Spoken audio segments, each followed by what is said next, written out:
कुरुक्षेत्र का जीवन दर्शन। रामधारी सिंह दिनकर के काव्य कुरुक्षेत्र का जीवन दर्शन मानवतावादी है। यहाँ एक ओर भाग्य, भगवान, मोक्ष, नियति, संन्यास आदि परंपरागत रूढ़ विचारों एवं आध्यात्मिक निष्ठाओं का खंडन किया गया है, वहीं सांसारिक जीवन में आसक्ति तथा मानवीय जीवन मूल्यों, त्याग, तप, स्नेह, बलिदान, विश्वास आदि के प्रति आस्था प्रकट की गई है। नियति, प्रकृति एवं ज्ञान विज्ञान के लोक मंगलकारी रूप को ही वरेण्य कहा गया है। कुरुक्षेत्र की सबसे महत्वपूर्ण दार्शनिक उपलब्धि गीता के कर्मयोग की सतर्क पुष्टि एवं मानवता के उज्जवल भविष्य के प्रति आस्थावादी दृष्टिकोण की प्रस्थापना है। कुरुक्षेत्र एक युगबोध की पड़ताल करें तो उसमें परंपरागत रूढ़ विचारों एवं आध्यात्मिक निष्ठाओं का खंडन है। संन्यास की वृत्ति के बारे में दिनकर बताते हैं कि संसार से पलायन का विरोध करते हुए वे संन्यास या वन गमन को व्यक्तिगत मोक्ष दिला सकता है, परंतु समष्टि हित में उसका कोई मूल्य नहीं है। व्यक्ति के लिए यह पलायनवाद है, कायरता है। अतः भीष्म युधिष्ठिर से कहते हैं, उन्हें वन में नहीं भुवन में जाना चाहिए। पोछो अश्रु, उठो द्रुत जाओ, वन में नहीं भुवन में। धर्मराज कर्मठ मनुष्य का पथ संन्यास नहीं है। इसी के साथ भाग्यवाद एवं भोगवाद के द्वंद्व के बारे में दिनकर बताते हैं कि शोषण की प्रक्रिया के समय दिनकर अपवित्र गठबंधन का पर्दाफाश करते हैं। अधिकार संपन्न वर्ग शोषितों को भाग्य की आड़ लेकर सदैव दमित रखना चाहता है तथा व्यक्तिगत भोग विलास की सुविधाएं जुटाने एवं उनका उपभोग करने में ही डूबा है। भाग्यवाद आवरण पाप का और शस्त्र शोषण का, जिसकी रखता दवा एक जन भाग दूसरे जन का, जिससे रखता।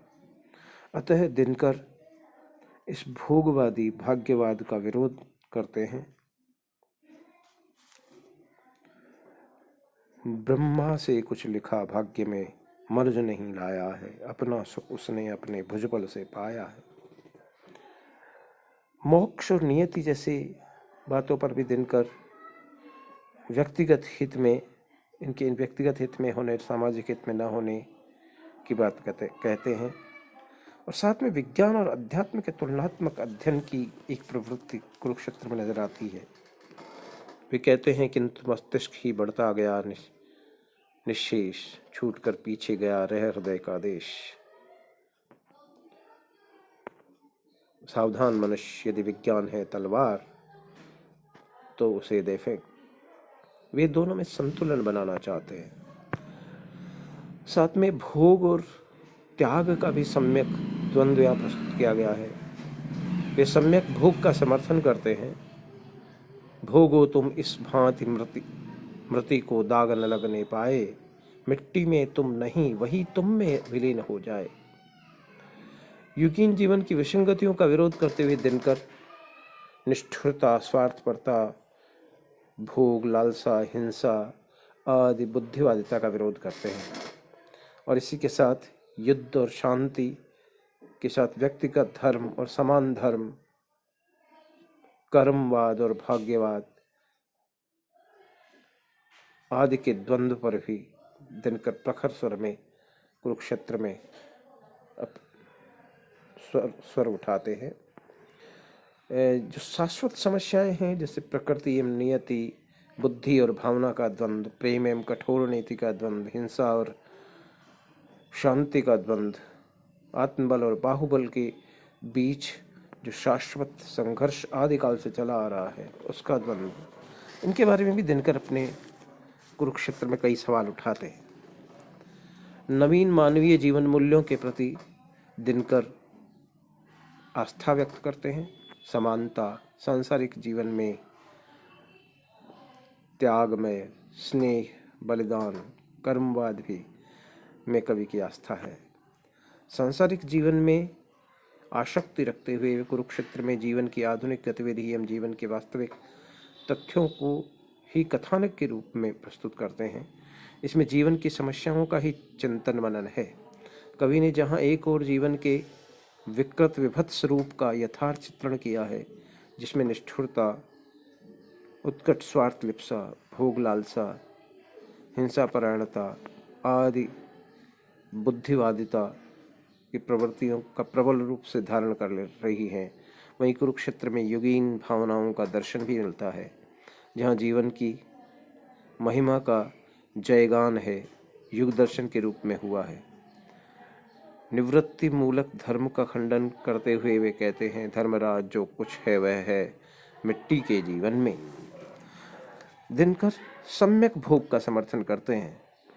प्रवृत्ति एवं निवृत्ति का समन्वय करते हुए वे कहते हैं, भोगो तुम इस भांति मृत्यु को, दाग न लगने पाए, मिट्टी में तुम नहीं वही तुम में विलीन हो जाए, कने विलीन देह को मन में, नहीं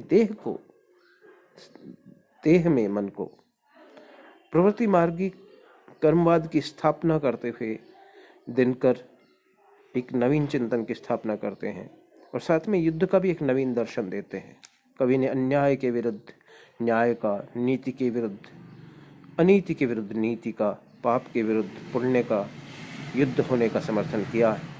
संघर्ष का स्वर मुखरित करते हुए वे ऐसे योत्साह भाव को नए युग की देन बताते हैं। युधिष्ठिर की आधुनिक शंकाकुल मानव के रूप में प्रस्तुति करते हुए दिनकर बताते हैं कि उसकी आत्मग्लानि, आत्मभर्त्सना, दैन्य, अनुताप, निराश, इन सब भावनाओं ने एक साथ मिलकर उनकी आत्मा को आकुल द्विधाग्रस्त बना दिया है, जो आज के मानव की भी ट्रेजेडी है। दिनकर व्यक्तिगत धर्म एवं समाज धर्म के द्वंद्व को भी कुरुक्षेत्र में उभारते हैं। कुरुक्षेत्र में व्यक्ति और समाज के द्वंद्व को उद्धृत किया गया है। भीष्म कहते हैं कि समुदाय का प्रश्न उठने पर त्याग, तप, करुणा, क्षमा, मोक्ष, संन्यास जैसी व्यक्तिगत गुणों को भूलकर समाज हित का कार्य करना पड़ता है। समाज में सुख साधनों के समान वितरण के द्वारा ही समष्टिवाद का समर्थन किया गया है, किंतु वे व्यक्ति के विकास को सहायक समाज का ही समर्थन करते हैं। दोनों में टकराव को वे टालना चाहते हैं। इस प्रसंग में हिंसा, अहिंसा, मनोबल एवं शस्त्र बल, मनुष्यता एवं पशुत्व जैसे प्रश्नों को उठाया गया है। कवि ने वर्तमान युग की राजनीतिक, सामाजिक वैचारिकता को भी प्रतिबिंबित किया है। स्वयं